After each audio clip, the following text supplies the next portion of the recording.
श्रीमद् भागवत गीता का 8वां अध्याय, जिसे अक्षर योग ब्रह्म योग कहा जाता है, मुख्य रूप से हमें परमात्मा की प्राप्ति और मृत्यु के रहस्य के बारे में सिखाता है। अंत समय का स्मरण। भगवान श्री कृष्ण बताते हैं कि मृत्यु के समय व्यक्ति जिस भाव या स्वरूप का स्मरण करता है वह अगले जन्म में उसी भाव को प्राप्त होता है। यदि कोई मृत्यु के क्षण में केवल परमात्मा का स्मरण करता है तो वह जन्म मृत्यु के चक्र से मुक्त होकर मोक्ष प्राप्त करता है। निरंतर अभ्यास की आवश्यकता। चूंकि मृत्यु का समय अनिश्चित है, इसलिए यह अध्याय सिखाता है कि हमें अपने दैनिक कर्तव्यों जैसे अर्जुन ने के लिए युद्ध को करते हुए भी निरंतर भगवान का स्मरण करना चाहिए। यह स्मरण तभी संभव है जब हम पूरे जीवन भक्ति का अभ्यास करें।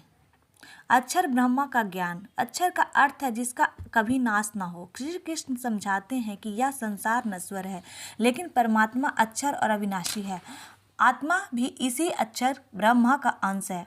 दृष्टि और प्रलय चक्र। इस अध्याय में ब्रह्मा जी के दिन और रात के माध्यम से सृष्टि की रचना और विनाश के विशाल चक्र का वर्णन किया गया है, जो हमें जीवन के क्षण भंगुरता और परमात्मा की शाश्वतता को समझाने में मदद करता है।